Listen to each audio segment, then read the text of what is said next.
Alright, I'm standing across the street from the house, and the property is pretty well defined by that silt fence that's out in front, runs all the way down to this corner down here. And as I pan back to the left, I'm stopping right about here. Up to the right of the house in the clearing between the trees, you might be able to make out Peggy standing there.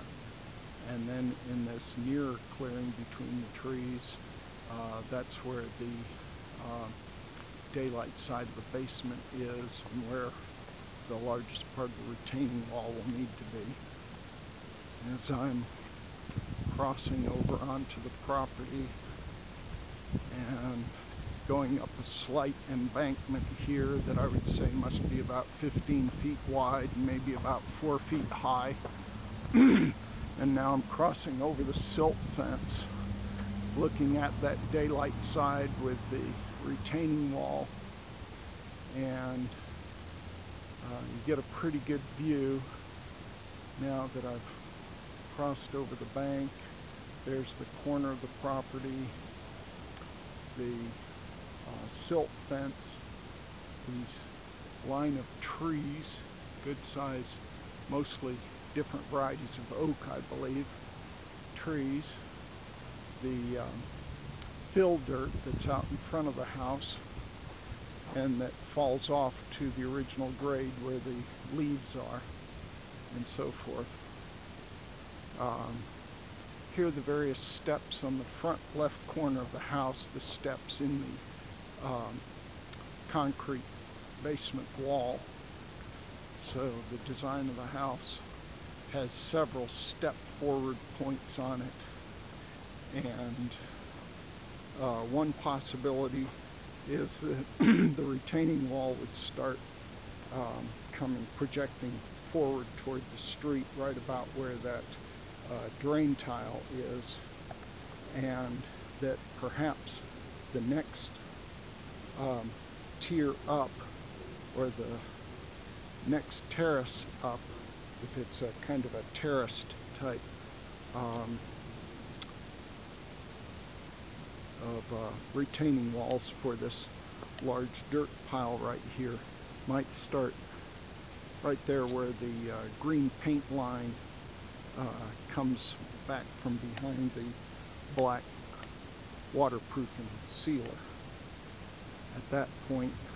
And I could possibly even have, I suppose, yet another level where the next step up comes, and that's pretty visible in the with the plywood chipboard sheathing that's on the house.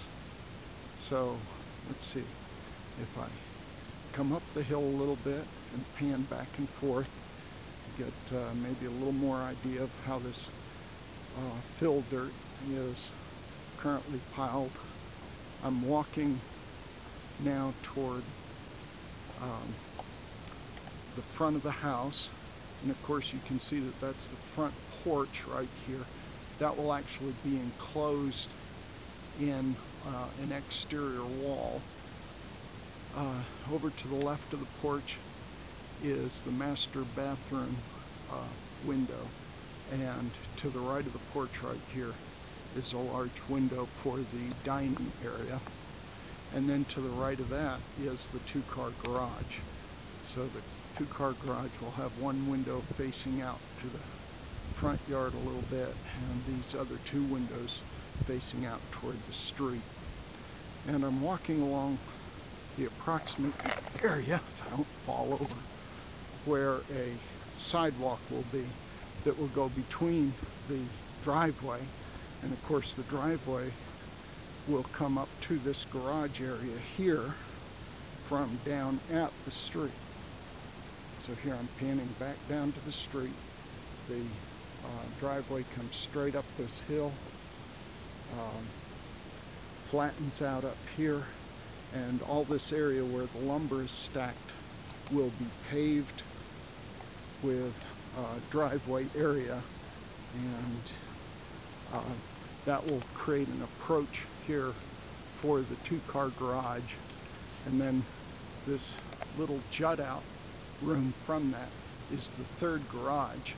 But this third garage, where Peggy's sitting in there, will have a window facing the front, and you can see around at the back where the header is. That's where the door will be, and that makes sense because of this back driveway back here. So that as I walk down the what will be driveway or parking area right here, we've got a dumpster parked right on part of the driveway that comes from the back part of the property. So there is the back of the garage where the garage door will be, and coming down here will be a small back driveway that intersects with an existing back drive that the previous property owner and the next door neighbor uses to access the back of his property, which is up there where my Prius and that little red pickup truck are parked up there. We've got quite a large mound of dirt piled up the back right now. That'll be removed soon, and you can see the back part of the house back here where Peggy is.